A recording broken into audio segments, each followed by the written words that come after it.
आज अक्रूर जी को प्रणाम की भक्ति प्राप्त होती है।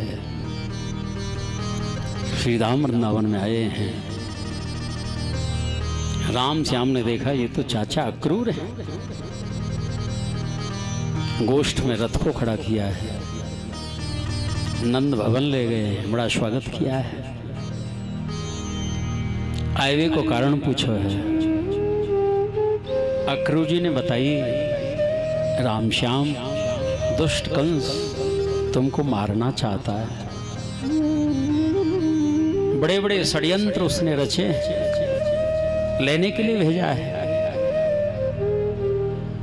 आज ये समाचार नंद बाबा ने सुना, हृदय कांपने लगा। हाय, कंस तो बड़ो ही दुष्ट है।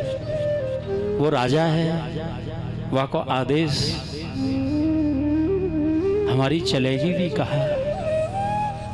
क्या कृष्ण बलराम को मथुरा जाना पड़ेगा? आज मैया जसोदा ने सुना, वो तो इस संदेश को सुनकर के मूर्छित हो गई। हाँ, ये क्या सुन रही हूँ, जिनको देख देख करके मैं जीती हूँ। प्राणस्य प्राणः गति, मेरे प्राणों के जो प्राण हैं, यदि ये मेरी आंखों से ओझल हो जाएं, मैं तो एक पल भी जी नहीं सकूंगी। ये कहाँ सुन रही हूँ? ये समाचार सारे व्रज में फैल गया, वृंदावन में। आज किसी भी गोपी को नींद नहीं आई इस रात्रि में। इधर से उधर करवट बदलती रही। भोर में ही नंद भवन के दरवाजे पर गोपी जनों की भीड़ एकत्रित हो जाती है सचमुच। और आज गोपियां विधाता तक को कोसती हैं।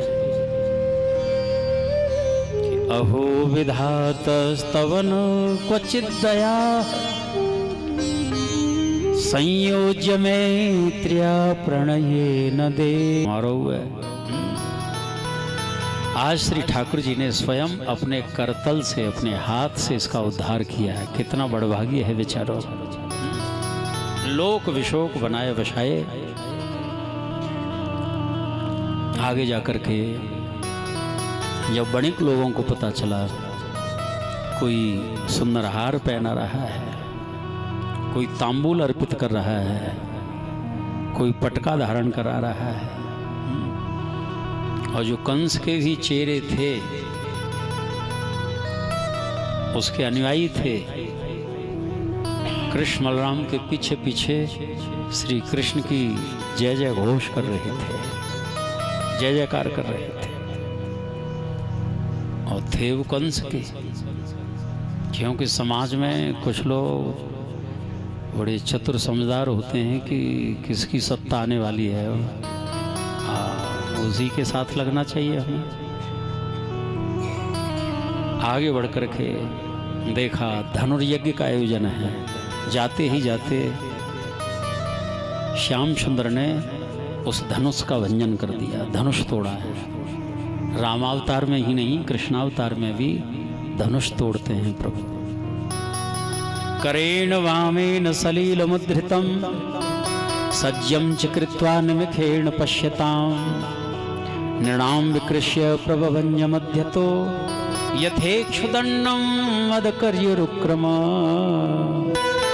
जैसे मदोन्मत्त हाथी कमल नाल को तोड़ देता है, उसी तरह से तोड़ दिया उस भारी धनुष को। रंगशाला के मुख्य दरवाजे पर एक कुबलिया पीठ नाम का हाथी,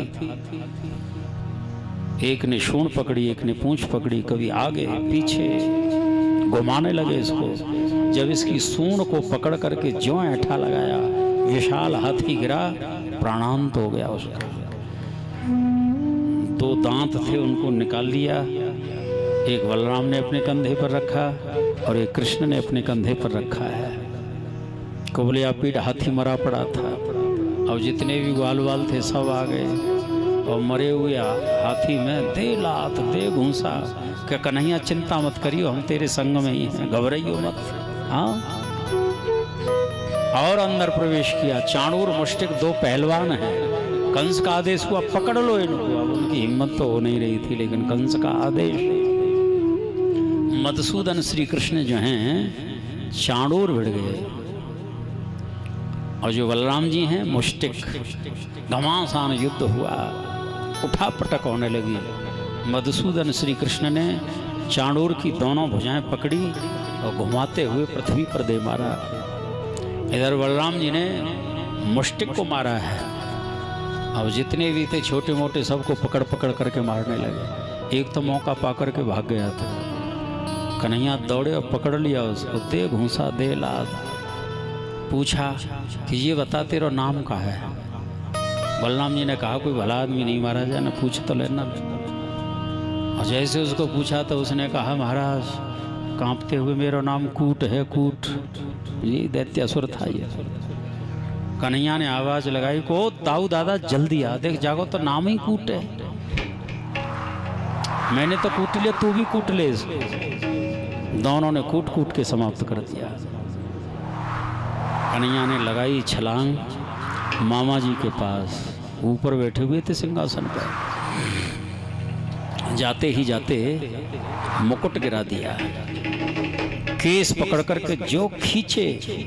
अब मामा जी की आंखों से टप टप आंसू गिरने लगे, कांप रहे थे। हाँ, बिल्कुल भीषण काला रंग था इनका, भयभीत हो रहे थे। कन्हैया ने कहा मामा जी याद कर लो उस दिन को, मेरी माँ के केस पकड़ करके रथ से नीचे गिरा लिया था, घसीटा था। न रहे बांस न बजे बांसुरी। ये परिणाम तुम्हारे समक्ष है। केस पकड़ करके और चकई की तरह घुमाते हुए